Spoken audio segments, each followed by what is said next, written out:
But That's anyways, all awesome. right. I'm glad it's working out like that though. That's awesome. Well, hopefully I can reach somebody that doesn't know anything about dirt track racing. That's the point I want to do, and maybe somebody that doesn't know will get out and see Yeah. you, see some of the drivers, see somebody, and Yeah. go watch a race.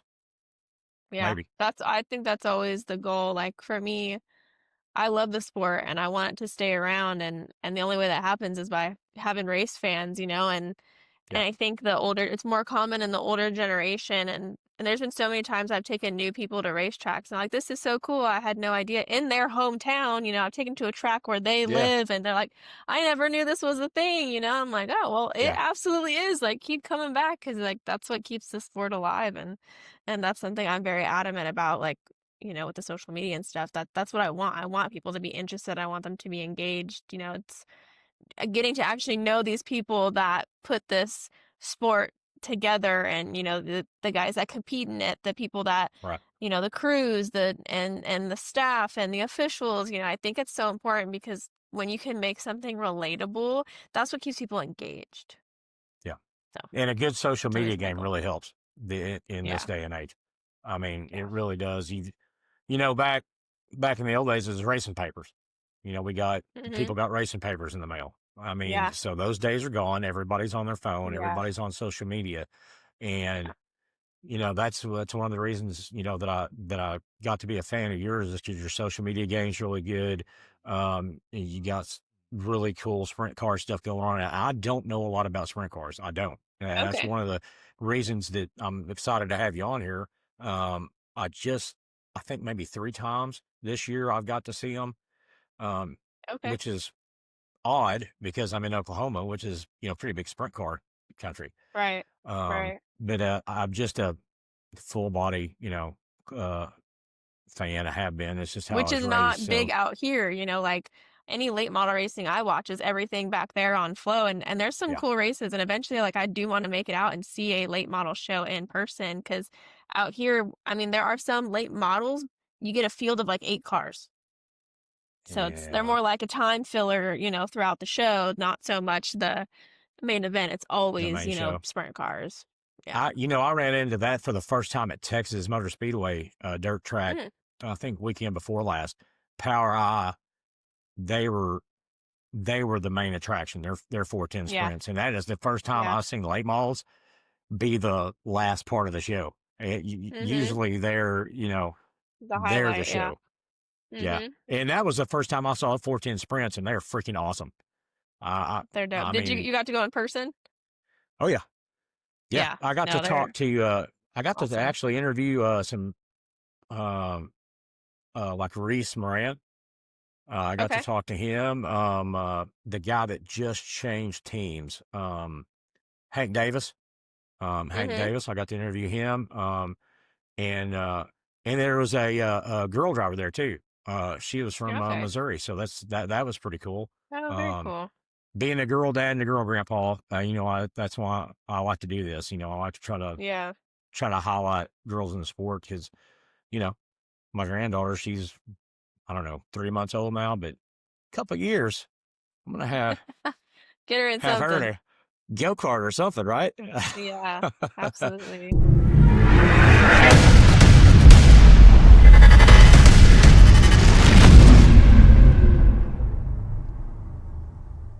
Okay, folks, for welcome to Mid America Dirt. I've got Ava Payton, and Ava, tell us what you do and what you do it for. I do race day social media stuff. I'm also a trophy girl, and that is all for the NARC King of the West 410 sprint cars here on the West Coast. Okay, and that's 410 sprints. 410 sprint cars, yes. We are the Okay, biggest 410 sprint car series on the West Coast. okay, cool. So is it Yeah. where all do you go? I looked at it, but is it like California, Oregon, and Washington It's State? California, Oregon, Washington. Yes, we predominantly spend our season in California up and down the state, but we do run a speed week that goes all through Oregon and leads us up to Dirt Cup and Skagit. Okay, super cool. Yeah. So let me ask you this question: how did you get into it? How did you come into this? into racing in general or Yeah. just into what I do now? In general, I came into racing because my grandpa raced back in the 60s, back when it was just stock Oh, cool. cars, it was 55 Chevys. That is what he did. When I was about 10 years old, they lived in Washington, and I would go spend my summers with my grandparents. And I always loved cars. I mean, my family is full of people that worked on cars. My uncle was a mechanic. He did off-roading. My mom is a school bus driver, and she's competed in the competitive school bus driving things. Oh, that's cool. Um, yeah, so everybody in my family, one, they're all mechanically inclined, and two, they all have some kind of like skill when it comes to driving. But when my grandparents moved to Washington and they would have me as a kid every summer, my grandpa stumbled upon Grace Harbor Raceway, which was in Elma, Washington, and we got season passes every single summer, and that is what we did. And we would take quarters and we would make bets on who would win heat races with the fans around us that also had season tickets. um, it was just our thing. We went every single summer and I loved it. It's something I got to do for so long. Fast forward to being 18, being an adult, I went to some of the local racetracks here in California and ended up just making friends in the sport and kept making friends and was around all the time. I never followed a specific series. I never was, just 410 sprint cars. I have friends that race 360s. um, Dwarf cars are pretty big out here. There's, a lot of different classes, but that is what got me into it. I did a lot of what's called promo modeling in my early 20s, and I ended up working for an energy drink company from California called 5150. The owner of Yeah. that owned a pavement late model and sponsored the ARCA series at the time. He was one of the like sponsors, so all the cars used to say 5150 across the windshield. And so I was the trophy girl at a lot of those races. They ran different tracks here in California as well. So I actually started being a trophy girl at pavement stuff, which I wasn't really into. But I enjoyed being there no matter what and being a part of it. So I started there, and I was at a championship night about 2 years ago. And someone from the dirt world had saw me there and, asked what I was doing. And it's like, oh, I get hired from this track to come out and be their trophy girl for certain events, and I do their awards banquet and things like that.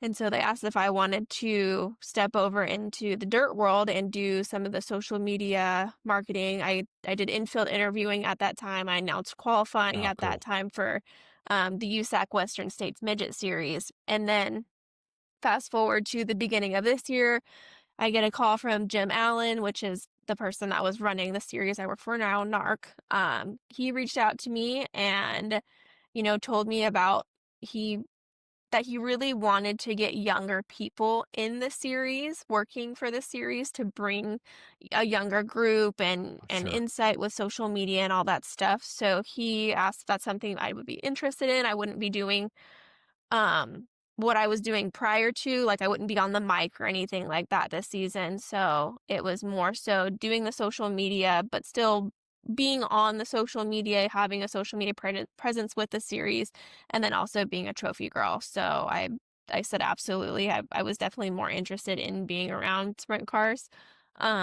So that's how I ended up where I'm at now, and I love it. Okay. Well, super cool. Yeah. How did you like the Yeah. infield pit reporting it? I mean, and interviewing and I stuff. really like I it. like it. I was terrified the first time. My very first time ever getting on a mic was actually at Kern, and it was for the midget series I was with at the time. And the very first person, mind you, I didn't know midget drivers at the time. I'd always followed sprint car racing. And Yeah. so fortunately for me, some of the drivers that run sprint cars also will run midgets. And the series here isn't very big. It's probably one of the smaller USAC sanctioned series. And the first driver that I interviewed, I believe, was Ryan Bernal, and thankfully I had knew him already because he ran a 360, and so I had knew him from the years of just being around the sport. And so I was able to interview him. I just had to take a deep breath, but I was terrified. I was sweating, like my hands were super sweaty. I was very nervous. And then I just realized I just have to talk about Yeah. what I watched, and I talk about racing all the time, and so realistically, I just was like, I just need to talk about, you started second row outside, first couple laps, you were really on so and so's tail tank, and you were just waiting for the opening, and basically just talked about what I saw. And so I realized, I'm like, wow, this actually isn't that hard. It still is nerve-wracking. I did get to do it a couple times this year, not with NARC, but on our off weekends. Sometimes I'd go up to Chico, Silver Dollar Speedway, and I would do their infield interviewing, or other series would reach out to me, and I'd go out for the weekend and do their social media. So I got to do it a couple of times, but I love it. I really enjoy doing it. It's something I had to push myself to get comfortable doing, which I really enjoy doing that kind of stuff. Just trying to continue to grow as a human being and just have more life skills essentially. So I Yeah. enjoy doing that. I'm hopeful that maybe next season will bring more of that, but we'll see because we did change hands as of recently. So my boss is retiring, and it is now Brad Sweet that will be running the series that I work for. Okay. All right. Yeah. Um, I did not know that. It seems like maybe I heard something Yeah. about that. Yeah. Yeah. It's been a big deal. I mean, Yeah. a lot of people have their hands in it, Rudine Racing, Brad Sweet, Hager, a bunch of people um, came together and made Jim an offer that he couldn't refuse, and I think he was already ready to retire. This is his second time actually back with NARC. He got inducted to the Calistoga Hall of Fame this season as well. Um, so I think he's ready to enjoy retirement. He just bought a brand new home in Utah, and he loves golfing. So I think the timing of everything just aligns super well, and he's off to a new journey, and he's actually still going to be involved with racing. He's going to be doing basically a NARC history page on social media just to talk about the NARC Okay. history, so that the history doesn't die essentially. Right. Um, yeah, and so I think this coming up season is going to be interesting. There are going to be a lot of changes.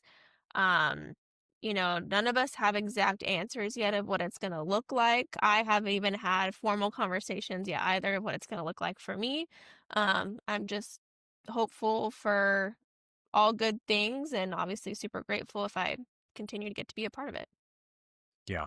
Yeah, I know change can be obviously when I started doing this, I mean, I was like you. I mean, I was nervous. I guess the people around me, got tired of me talking about racing all the time. Mhm. And they're like, hey, go talk to some racers. So that's what I did. Yeah. The 410 stuff is really super cool. It'll be always be really popular. And it's really kind of funny how segregated it is as far as, sprint car fans, late model fans. I don't know why that is because Yeah. they're both super cool. Yeah. You hear the late model people say something about, why don't they just put starters in them? And I'm pretty sure I've asked a couple of them that. I'm not sure if I ever got an answer on that I can remember, but, uh, Mhm. but it's all super cool and hopefully, it all grows is what I hope. Yeah. I hope it all grows. Um, what is your favorite track over there? Let me ask you this question first. Let My me ask you this question. Is there a track over there that's by the beach? Is it Ventura Yeah. or Mhm. Yep, have you been to Ventura? I have. How cool is that place? Because from what I can remember seeing of it, it looks like it's pretty cool. It's great that you could walk to the beach from the racetrack. I think racing wise, it's not always the most interesting. And this is just my perspective. I don't race. I don't physically get in a Right. car. I'm still just a race fan at heart. I'm just a girl. I don't know what I'm talking about. I, um, there's not a lot of banking to it. Okay. And so they did add more clay to it last year than what it had previously. Um, it's not super wide. It's pretty narrow.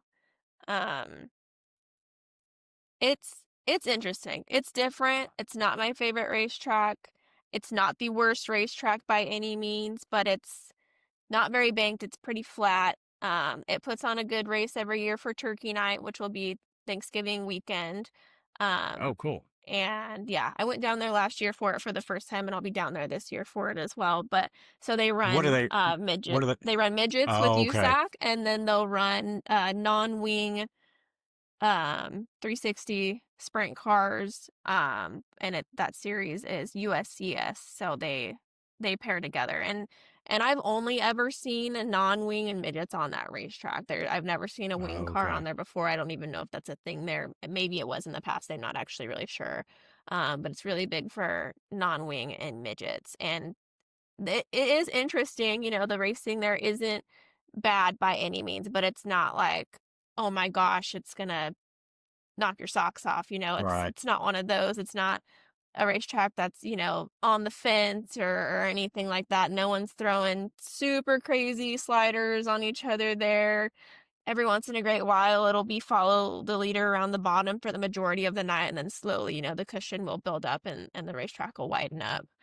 But yeah. What about Santa Maria? I had somebody tell me I needed to go see Santa Maria and come check that place Santa out. Maria, it reopened last year. And then I went there obviously this year with NARC. It's interesting as well. The facility is great. That is the most packed grandstands we'll get this, for the season. It is jam packed. There's lines for everything. There's lines for the beer. That's There's super lines cool for to the hear. food. Like it is jam packed. It's really neat. The facility's cool. The racetrack itself, it's okay. Has a lot of rocks in it. A lot of drivers, from what I hear, they don't love going there. But I know that the local Toyota dealership, or Toyota, um, Okay. someone in there now has their hands in it. They're like the main sponsor of that racetrack. I think it has a lot of potential to continue to get better. Maybe that's new clay. I'm not really sure. I don't know what that's gonna look like. But it's not like a favorite racetrack for drivers, I would say, but it races fairly well. Actually, when we ran there earlier this season, the driver that won that was his hometown racetrack, and it was his first NARC Okay. 410 Cool. feature win. So that was pretty cool to see there. So, what is your favorite track over there? Do you have one? My favorite track in California is Tulare. I've heard of that one too. Yeah, that's on the fence, guaranteed every night. That racetrack will eat race cars. It is, either it's hard like to explain. It's scary. Like I've heard drivers say it's scary, and some drivers love it. The last season that Jack Hodenshield raced, he ran there at Mm, Tulare, and he's older than everybody on that racetrack, and he was on the wall, and it was so cool to see. I mean, there's a point where it that builds sounds up so awesome. high that their right rear is on the wall, as they're coming out of corners and stuff. So it's really cool. And if you don't run it hard, like it will eat you basically and spit you out. And the amount of cars that it destroyed at Trophy Cup this year was unbelievable. Wow, that does. That sounds Yeah. fun. Yeah. California's on my bucket list for watching dirt track racing at some point. So maybe Yeah. someday I can get out there and see some stuff. But so Yeah. what's been since you've been doing this, what would you say does there a race that stands out to you as being in your mind when I say what was the best race you've seen? Does something In pop out in your California, mind? Yeah. I would say the race in Chico for Gold Cup. I believe it's now a high limit race. It used to be our World of Outlaws race. Now it's a high limit race. That is kind of like our mini version of Knoxville Nationals. Like, Okay. it's a 4-day show, but Wednesdays are 360s, and then we have Thursday, Friday, Saturday. But there's so much going on. There's a bikini contest that happens. There's a chili feed. There's a band. There's a contest with the drivers. We're like kind of like a pit stop basically, and they're competing against each other so that the fans can come see that stuff. It's obviously newly taken over by, like, that racetrack is ran by Sweet Larson and Copeland, and the amount of things that they've done with that race specifically has been incredible. they've done so much to basically give it back life because that race has existed for 71. They ran it 71 times. The Wow. 71st was, I believe, last year. Um, Okay. and I think it's a staple race. The racing is hit or miss. That track, I've seen it incredible. I've seen it. I mean, this year I believe it laid rubber, and it was the race of the Hoosiers for the very last night. With 10 to go, we had people blowing right rears like crazy, which Uh, is very unfortunate. No one loves that. Um, but it has put on some really good shows as well in the past. So I think that whole event as a whole is probably a staple one in California.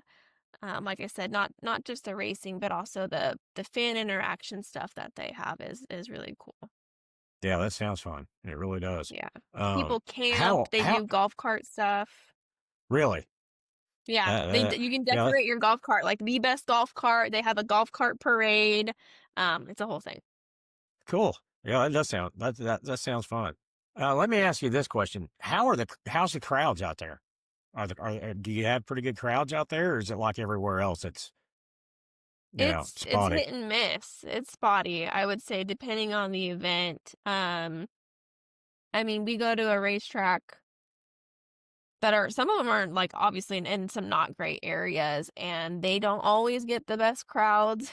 I think 2 day shows obviously get better crowds, but there are some racetracks that don't get super great crowds. And from my understanding, the series that I work for won't be going back to a few racetracks next year. Oh man. Um, but this is just my outside perspective, just from what I've noticed the last couple years of being more involved.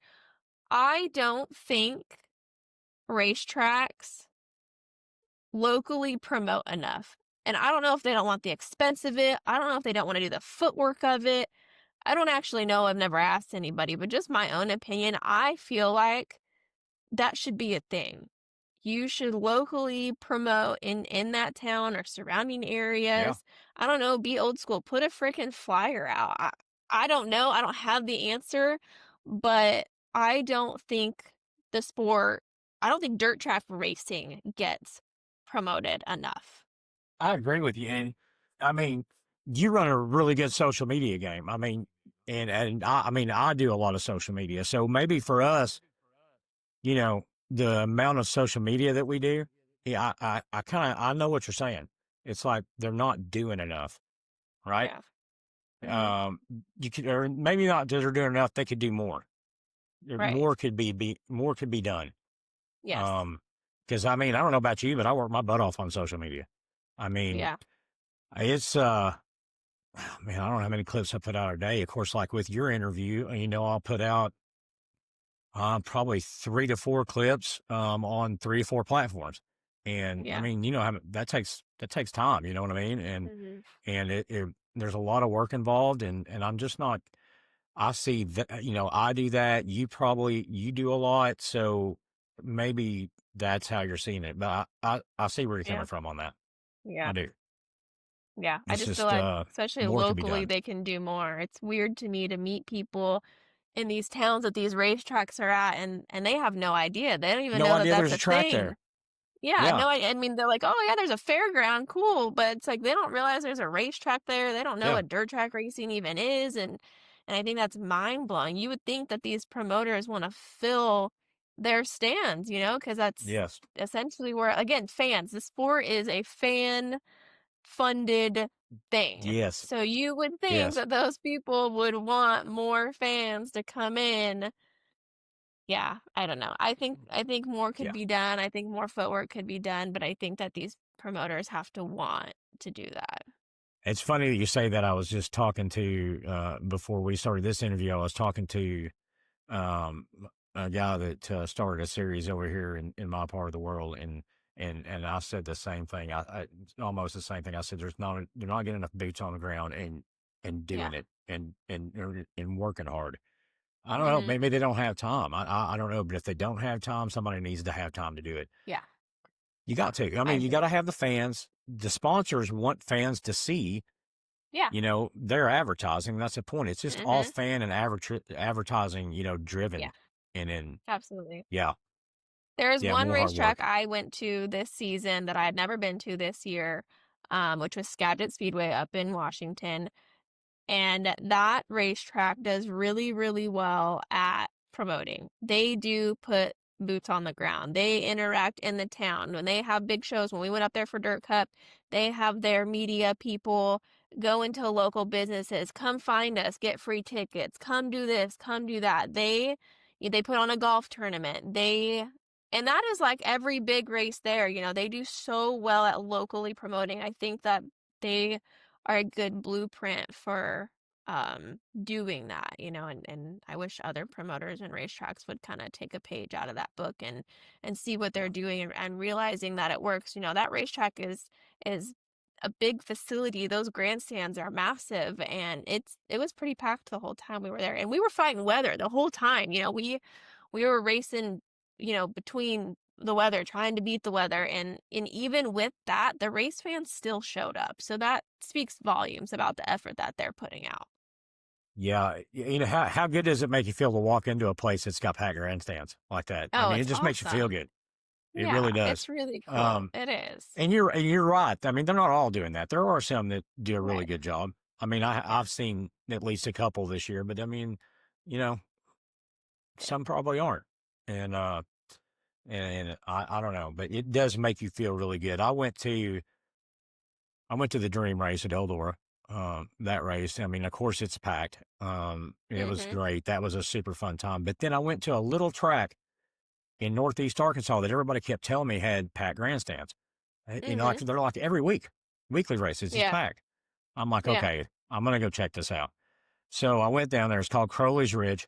I went down there, checked it out, and this was the first weekend of football in Arkansas, high school football, which is, Mhm. I mean, that's big. It's hard to get a crowd, you Yeah. know, to fight that at all. But we walked Mhm. in there and that place was absolutely packed for a steel That's block awesome. late model race and Yeah. 305 sprint cars. And it Wow. just, man, Wow. it makes you feel good. It makes Yeah, you feel that's good. awesome.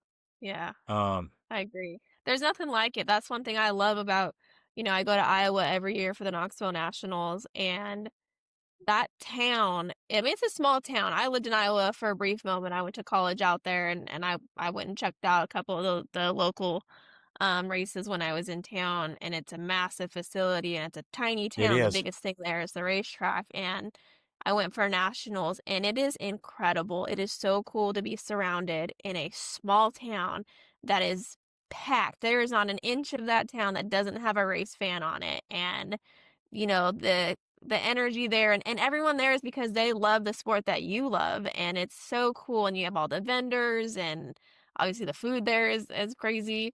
um but it's just, there's nothing like it. There's nothing like being in an environment like that just, it feels so good to be around. That's something I love. That's one of my favorite parts.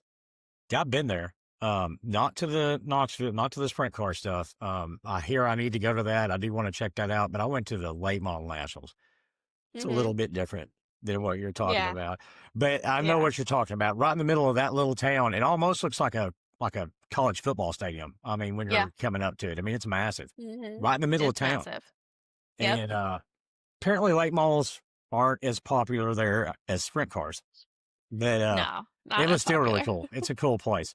It really It is. is. So you have merchandise I saw in a post this week, and it Yeah. is super cool. And you had somebody pretty famous do it too in the world of design.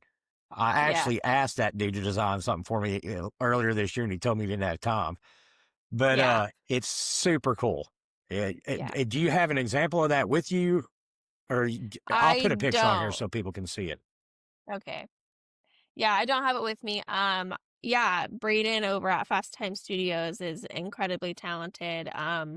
I've referred drivers to him as well out here. I do some social media for drivers as well. I had like, a couple of micro kids. And so I had sent, the work his way and all that stuff, and just created a relationship with him through social media. Incredible human being, also extremely talented.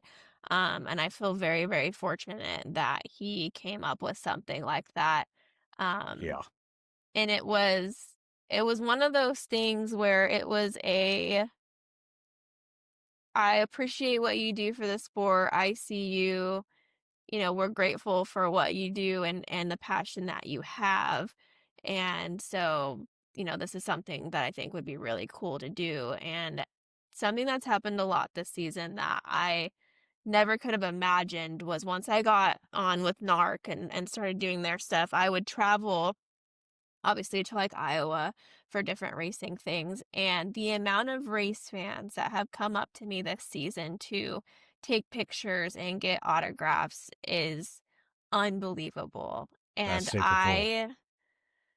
I feel so grateful to even get opportunities like that. I feel so grateful that people want those things and it's all over. I mean, I've signed so many things this season and taken so many pictures and got to be a part of someone's racing experience in some way, shape, or form means the absolute world to me. And after a season like this, I've never felt more like I belong somewhere than I do now. And so I'm super grateful that I get to have a piece of merchandise. This isn't something I'm going to do, all the time. This is just a one-off, like limited edition, like thing that Oh is going to man, happen. Yeah. So folks, I will put a picture of it in here so you guys can see it. It's super cool. It doesn't need to be a one off. It's super cool. So make sure to get one. I do have it posted on all of my social media. The link for it, is in my bio of my TikTok, of my Instagram. It's on my Facebook. I will continue to post because it's going to be pre-order style only. So the link will be open for about 2 weeks. Then it'll close, then it'll all get printed, and then it will be shipped out. And every package is actually going to have a personal thank you letter from me in there as well. Just because, I'm not a race car driver. These people don't have to even acknowledge my existence. And the fact that they want to wear my name, my merchandise, it's like I have my own race fans and it is incredible. And I am super grateful for it. So I'm so glad that I get to have merchandise out. It turned out so cool. He did such an awesome Yeah, job on it. It is yeah. really simple. And then also I also got to work with Checkered Customs, which is owned by Gordy, late model Jordy. driver. Yeah, I got in contact with him.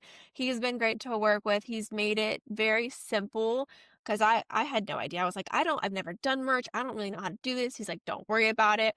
I'll set it up for you.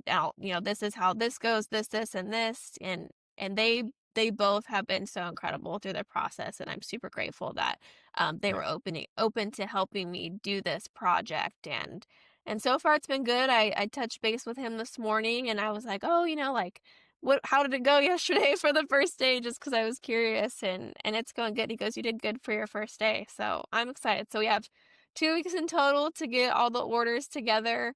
And then I should actually be receiving samples here pretty soon so I can physically show people, this is kind of what it's gonna look like. Yeah, so I'm excited. Yeah, that's super cool. Gordy was on my podcast. He was a Yeah, podcast yeah. guest. And yeah, he's doing some merch for me also. Oh, very So cool. yeah, Small world. he is a super good guy. Gordy's super Yeah, busy. Super good dude. He really is. I've been a big fan of his for a while. And yeah. but I did have him on the show and he does. I mean, it's a pretty I'm not gonna say on here, kind of what he does, but it is super cool and people Yeah, should probably get a hold of him. yeah. Especially if you have your own design. If you have your Hmm. own design, I mean, he can get you fixed up. Oh, He really yeah, can, absolutely.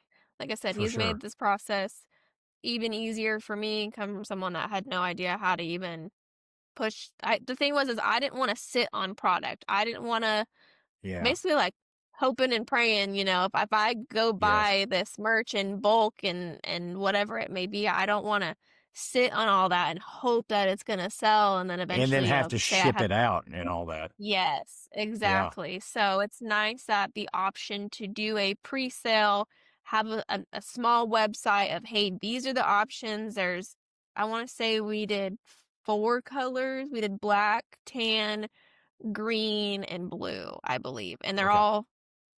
they're not available in every style. So we did a t-shirt, a hoodie, and then a crew neck. So Okay. each option has different colors, and we looked at a handful of different colors, and I didn't want to go too crazy with options. I didn't want like neons, and I wanted to stay very neutral and simple. You know, you can't go wrong with the black t-shirt. I think the tan is becoming a more popular color for a lot of drivers. I see it a lot on social media. Yeah. Green is just my favorite color, so I wanted to do a green, and I think the I'm a red looks so I like the good. black. I like the black shirts. I'm a black shirt guy. I Yeah. actually wearing. She's been on my podcast too for Ladies Week. Ambria Hunter. Oh, very She's a cool. local. She's a local factory style driver. Here pretty close to me in Arkansas. So um, I like to try to, like people that come on the show. Like I'm definitely gonna get one of yours because it's freaking awesome. So I'll get it and I'll wear it on the podcast sometime. But I'll put a Heck picture of it yeah. on there so people can see because it is super cool. Cool. It really is. Yeah, thank And you. that I that Fast Time appreciate that. Studio guy, man, he's super talented. I've been a fan of his He's for a while. extremely talented. Yeah, When we started talking about it, in my head, I didn't even have an idea. I was like, honestly, whatever you envision, like, I don't really have much input, you know, by all means, just create whatever comes to your mind. And it is incredible what someone can come up with that is very artistic yeah, like that. And he's great at what he yeah, does. I wanted it to be simple. There's not a whole lot you can do with a human being and just being a trophy girl. It's not like a race car, there's no stickers or any cool designs or color schemes or anything like that. So I think he executed it phenomenally, and yeah. and I'm I so mean, you grateful. kind of got a logo now. I don't know if that was Yeah, what your plan was, but no, you kind of got a logo on that shirt. no, that was I like I said, I gave him freedom to do what he wanted, and that's what he came up with, and Yeah. it turned out so cool. I think it'd be a cool sticker. I think it has Oh yeah. a lot of potential, but I wanted to roll with the t-shirt thing and see what happens. So I'm Yeah. excited myself to get one because I don't know what it looks like in person. I only know what the mock-up online looks like. So I'm Yeah. excited to see it in person, and I've had a few people Since we're hit me up and they're like, "Hey." Yeah, I mean, it is. It's super cool. I can't. I mean, when I knew you were coming on today, and I saw that post come out. I'm like, yes, we're gonna talk about this because this is Yeah. awesome. But since we're talking about it, I'm gonna shout out my niece. My niece actually came up with my little logo. Mhm. She's an actual artist, like Oh, an cool. artist, and she's a Uh-huh. graphic designer too. So my niece Lindsay, shout out Lindsay. She made that for me, so I'm super That's excited cool. about that. Taking care of her old uncle a Aw, lot. It's super awesome. But that's cool. uh, Ava, I will link all of your social media in here that you want me to, so people can see it. And then I'll tag you in everything we put out. And well, yeah, guys, check out Ava. You're in a really good social media game. It's how Thank I you. found you. It's how I found you, and you do highlight, the sport. It's cool to see because I Thank mean, you. I haven't, seen a lot of stuff about sprint car race, but then I saw your stuff, and I started checking it out. So I thought, okay, this is pretty cool. I'd like to get her Cool. on Ladies That Week means and it's see what she working. has to say with it. I'm doing it Well, now right. listen, tell me this, and tell people this: if people haven't been to a dirt track race to see, well, any kind, but 410 sprint cars, Mhm. tell them why they should go watch it. There's nothing like it. There's nothing like the sound. There's nothing like the speed. There's nothing like literally having caked dirt across you. Maybe not caked. It's more like gritty sand, but there is nothing like that. There's nothing like race fans. If, the race fans are very diverse. You got people that are business owners. You got people that are blue Yeah. collared. You got some very oaky redneck folks in there. You got families. It is so diverse, and the community of racing is so cool because everybody treats people like family. Like, you will be welcomed at any racetrack you go to. You're not going to be an outsider. Just show up, check it out, and keep coming back because there's nothing like it. Yes, ma'am. Exactly right. That I couldn't have said it better myself for sure. That's awesome. And again, thank you so much for coming on here and talking to me. It was good to meet you. And and I'll keep watching the social media stuff. Maybe get to run into you one of these days at a race, Yeah. hopefully. And and again, folks, go get yourself an awesome t-shirt. And I'm gonna put that in here so you can see it. It's really super cool. Really super cool. Thank you Ava, so thanks for much coming again for on. having me. Thank you. Yeah. Thank you. Bye bye.